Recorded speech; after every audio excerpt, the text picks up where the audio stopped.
In just a 3-month period, a single company operating in the United States had to spend an extra $6.2 million on raw zinc. Which is just a massive premium for a single raw material. Right. And it was literally just to keep the modern world from dissolving into red dust. I mean, Yeah. you and I and everyone listening, we walk past this company's work every single day. Yeah, we totally take it for granted. Exactly. The steel guardrails on the highway, those massive electrical transmission towers, the gleaming metal facades on commercial high-rises. We assume steel just naturally survives the elements. But the truth is, the very moment steel is forged, nature basically goes to war with it. Because the oxidation process, it never stops. If heavy industry didn't actively intervene, the infrastructure holding up our entire global economy would just crumble. It's wild to think about. It really is, and that intervention is an incredibly complex, highly capital-intensive business. So today, we're opening up the SEC filings of AZZ Inc. to see what it actually costs to put this, like, invisible armor on our cities. Okay, let's unpack this. We are specifically diving into their Form 10Q for the quarter ended May 31st, 2026. AZZ being that giant in the metal coating industry based out of Fort Worth, Texas, right? That's the one. And instead of just skimming the top-line revenue, we're going to use this filing as kind of a decoder ring. We want to understand the mechanics of how a legacy industrial company navigates volatile commodities, massive debt structures, and the immense hidden liabilities of operating heavy manufacturing facilities. And honestly, for anyone listening who holds individual stocks or just tracks the broader economy, reading a document like this is crucial. Because it's so connected to everything else. Exactly. Because AZZ is so deeply embedded in the North American construction and industrial supply chains, their financials act as this unfiltered barometer for the economy. That makes sense. Yeah, you can see the real-time impact of inflation on raw materials, the actual cost of blue-collar labor, and, whether major construction projects are actually getting funded or if they're just being talked about. Okay, so before we dissect the actual financial scorecard for this quarter, we have to establish the mechanics of what AZ is actually selling. Right, what's actually happening on the factory floor. Exactly. So they operate in two primary segments, metal coatings and pre-coat metals. Let's take metal coatings first, because I didn't realize this. But it isn't just a matter of spraying a layer of paint onto a steel beam. Oh, not at all. It's an intense process called hot dip galvanizing. Right, and it sounds intense. It is. It's a severe metallurgical process. So they take fabricated steel, and we're talking about large, complex finished shapes here, like bridge girders or huge grates, and they submerge them into massive kettles of molten zinc. Molten zinc, like liquid metal. The liquid metal. The temperature in those kettles is over 800 degrees Fahrenheit. So at that heat, you aren't just painting the metal. The molten zinc actually chemically reacts with the iron in the steel. So it's fundamentally altering the molecular structure of the outer layer. Precisely. It creates this tightly bonded, multi-layered zinc-iron alloy coating. And this metallurgical bond is what provides decades of severe corrosion protection. Because it becomes part of the steel itself. Yes. And what's really cool is the zinc actually sacrifices itself. It'll corrode before the underlying steel does, even if the coating is scratched or damaged. It's basically the ultimate heavy-duty armor for steel exposed to harsh environments. That is fascinating. So that handles the massive, already fabricated pieces of steel. But their other segment, pre-coat metals, operates completely differently. Yeah, a totally different approach. They are dealing with steel and aluminum coils. And thinking about the mechanics of this, it seems incredibly inefficient to wait until a complex product is fully assembled before you try to paint it. Oh, sure. Trying to paint all those little nooks and crannies? Exactly. It's like trying to frost a really complicated, multi-tiered cake after it's fully built. You're going to miss spots. That's a great way to look at it. Pre-coat metals approaches it from the opposite direction. Coil coating is kind of like baking the frosting directly into the cake layers before you even assemble the cake, rather than trying to frost a finished, complicated shape. I love that analogy. Instead of cake layers, they are dealing with massive, continuous rolls of flat sheet metal. Right. So they unroll it, clean it, treat it, paint it, and cure it all while it's still a perfectly flat, continuous sheet. Which is way easier to manage. Infinitely easier. Only after it has this perfect, uniform coating does it get shipped off to be cut, stamped, and fabricated into its final shape. So that could be what, like a panel for a commercial refrigerator? Exactly. Or metal roofing materials, or the outer casing of an HVAC unit. And the 10Q filing specifically highlights the sustainability angle of this approach, emphasizing what they call tight film control. What's fascinating here is the environmental and efficiency metrics on coil coating are just staggering. How so? Well, when you are applying paint or protective chemicals to a perfectly flat, moving sheet of metal in a highly controlled factory environment, you eliminate almost all of the waste. Because there's no complex angles to deal with. Right. There is virtually zero overspray. You apply the exact microscopic thickness of coating required. That is super efficient. And on top of that, they capture and destroy the volatile organic compounds the VOCs emitted during the curing process. And they often use that captured energy to help heat the curing ovens themselves. Wow, so it feeds its own power source, kind of? Basically, yeah. And the final product performance is vastly superior to trying to spray paint a three-dimensional object later down the line. Okay, so we have the mechanical baseline. They provide the chemical armor that preserves infrastructure. But now we have to look at the actual financial performance for the 3 months ended May 31st, 2026. And this is where things get really weird on paper. Yes, because GAAP accounting, generally accepted accounting principles, it creates this massive optical illusion in this filing. If you just glance at the top line and bottom line numbers, you'd think this company is in a state of absolute crisis. The raw numbers on the income statement are highly contradictory this quarter. Okay, let's lay out the paradox for the listener. Total sales for the quarter were actually robust. They hit $448.5 million. Which is up from $422 million in the same quarter last year. Exactly. So they're moving more volume, top-line revenue's growing, but then you scan down to net income, and it absolutely falls off a cliff. It's a shocking drop. Net income plummeted from $170.9 million last year down to just $52 million this quarter. Earnings per share collapsed by 69.6%, dropping from $5.66 down to $1.72. Right. Wait, if sales are up, how is making over $100 million LESS in net income not a massive red flag for the company? If you're an algorithmic trading bot simply scraping headlines, that 69% drop triggers an immediate sell-off. I would think so. But this is a textbook example of why investors have to read the footnotes. If we connect this to the bigger picture, to understand that missing $100 million, we have to look at AZZ's third operational segment, Infrastructure Solutions. And this segment is structurally completely different from the other two, right? They don't have total ownership here. Correct. The Infrastructure Solutions segment represents AZZ's 40% non-controlling interest in a joint venture called AVAIL. Okay. Because AZZ owns a significant chunk, but not a controlling majority, accounting rules dictate they have to use the equity method of accounting.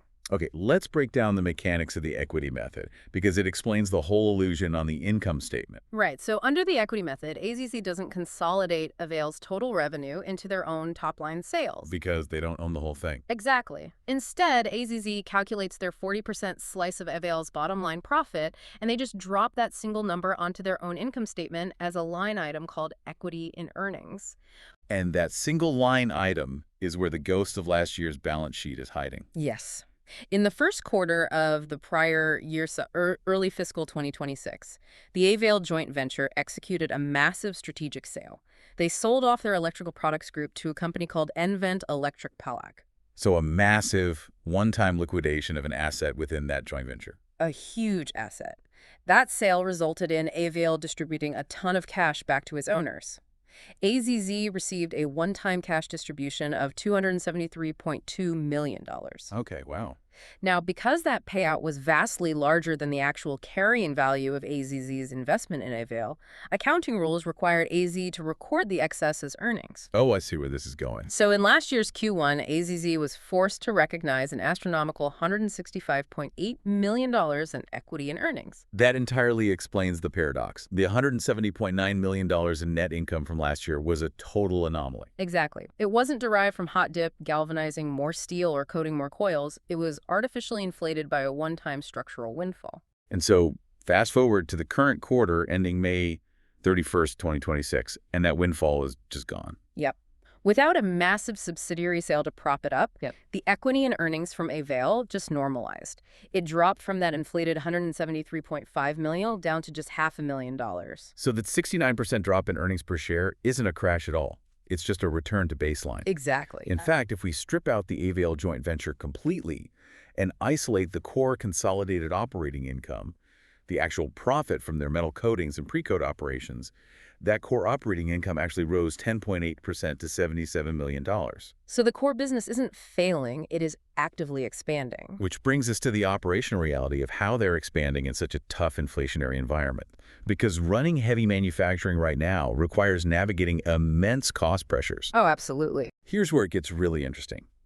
The margins outlined in the 10Q lay the brutal realities of industrial input costs bare. Looking strictly at the metal coatings segment for this quarter, compared to the exact same period last year, AZZ had to absorb a $6.2 million increase in the cost of zinc. That's a huge hit. And that's not all. They also saw their blue-collar labor costs rise by $3.6 million and general operational overhead spike by $7.3 million. So you have materials, labor, and overhead all surging simultaneously. Right, and remember, zinc is a globally traded commodity. You can't just call up your supplier and haggle. Exactly, you cannot negotiate the spot price. If the global market dictates zinc is more expensive, your raw material costs go up immediately. Yet despite those millions of dollars in added friction, the operating income for that metal coating segment still increased by $5.8 million. To absorb that level of inflationary pressure and still expand operating profit, that requires tremendous pricing power.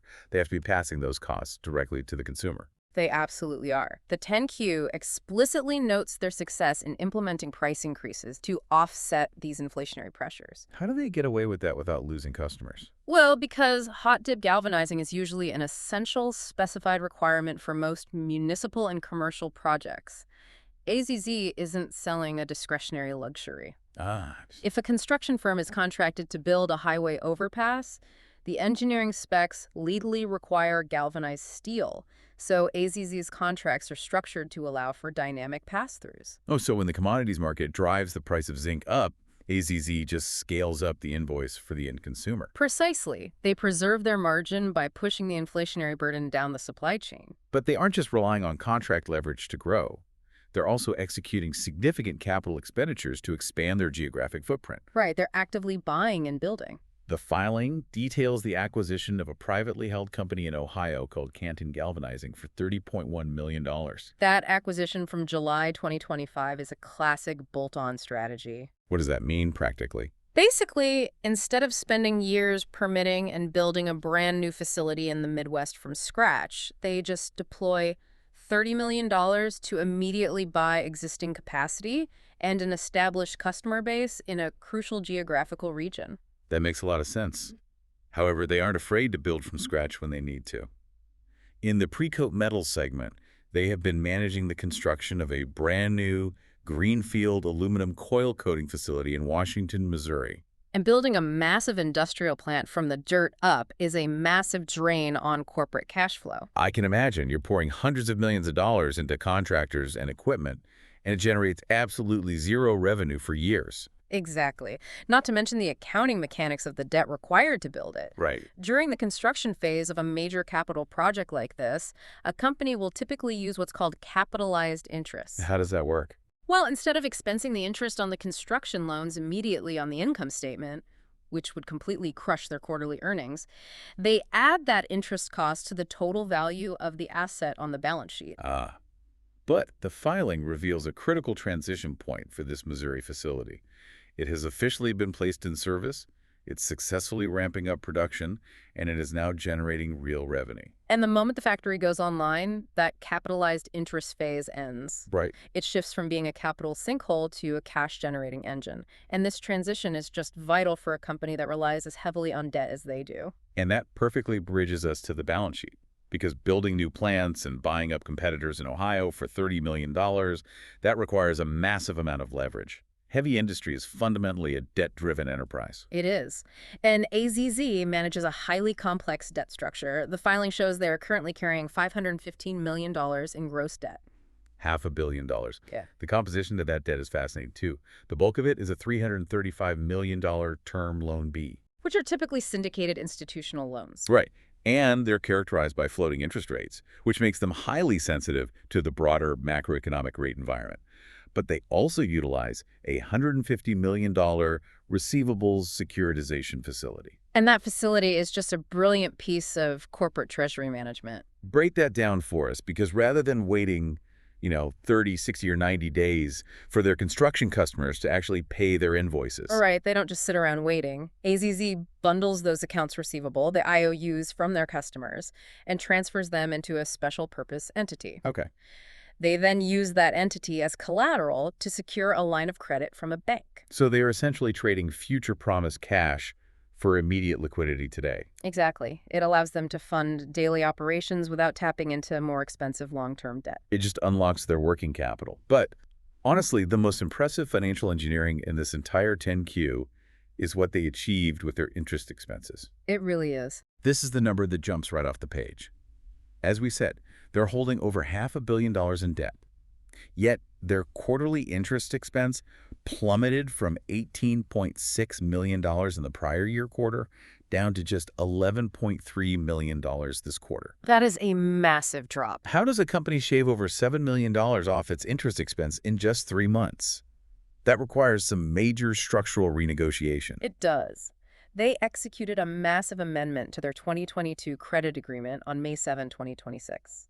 The Treasury team went to the banks and completely restructured the facility. Okay, what did they change? First, they extended the maturity date of their $400 million revolving credit facility out to 2029, pushing the repayment horizon further out. Giving them more breathing room. Right. But the critical mechanic was the renegotiation of the interest rate tiers. They successfully forced their borrowing costs down across the board. The filing shows this amendment dropped their overall weighted average interest rate from 5.94% down to 5.24%. And when you apply a 70 basis point reduction across $500 million of principal, you instantly free up millions of dollars in free cash flow every single quarter. That is huge. But managing bank debt is, it's clean. It's just a mathematical negotiation in a boardroom. The final section of the 10Q we need to examine deals with the risks that are entirely unpredictable. This raises an important question. The commitments and contingencies section outlines the messy, expensive liabilities inherent in heavy manufacturing. Yeah, the liabilities fall into 3 specific categories: human, environmental, and legal. Starting with the human element, the filing details the mechanics of their pension obligations. Within the pre-coat metals segment, they inherited a defined benefit pension plan. And it is a frozen plan. Which means what exactly? It means new employees are not permitted to join, and current participants have stopped accruing additional benefits.